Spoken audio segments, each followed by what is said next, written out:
అరుణాచలంలో అగ్నిస్తంభం ఆవిర్భవించినప్పుడు బ్రహ్మాండం బద్దలయ్యేలా ఒక అద్భుతం జరిగింది.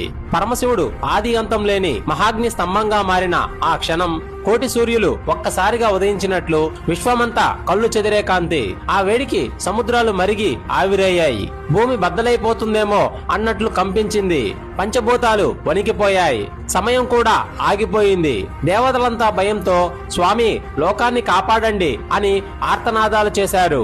భక్తుల మొర ఆలకించిన ఆ పరమశివుడు ఆ ప్రళయ జ్వాలను తనలోనే దాచుకొని శాంత స్వరూపిగా అరుణాచల పర్వతంగా స్థిరపడ్డాడు. కాని ఆ కొండలోని అనంతమైన కాస్మిక్ శక్తిని సామాన్యులు తట్టుకోలేరు. అందుకే లోక రక్షణ కోసం అష్టదిక్పాలకులు కదలి వచ్చారు. వరుణుడు తన జలధారతో పర్వతాన్ని అభిషేకించి చల్లబరిచాడు.